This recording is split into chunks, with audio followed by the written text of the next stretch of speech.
Life in colonial America was not easy for Puritan women.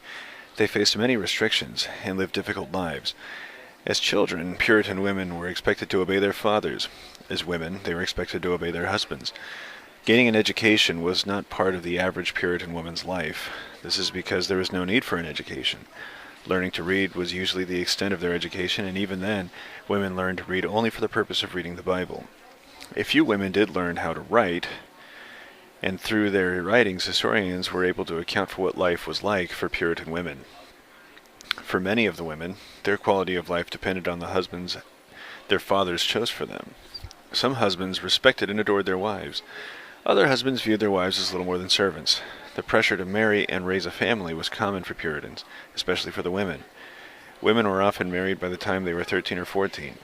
If single by the time they reached 25, women were considered spinsters, and it was assumed that they would never marry. Most of the marriages were prearranged for social, economic, or political reasons. Considered property, a girl was transferred from her father to her husband once married. In marriage, women had no earning, property, or voice to vote. If her husband died first, a widow gained some but not all of her husband's property and was encouraged to marry right away. In some communities, laws made it mandatory for widows to marry within a specified time period. Families in the colonies were large. Women started having children at a young age. By today's standards, the women were still children themselves.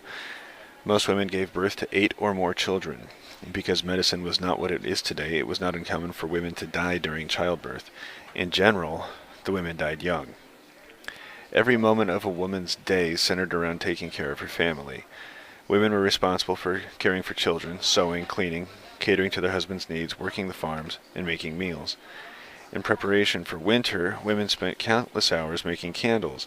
They used various fabrics as wicks and dipped the wicks into pots of melted wax. They added layer upon layer until the candle was created.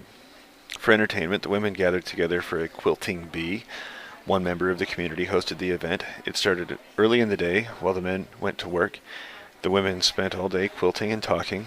In the afternoon, they prepared dinner so that it was ready for the men's return. A dance or party frequently followed the evening. Aside from reading the Bible, these events were the main form of entertainment for both men and women.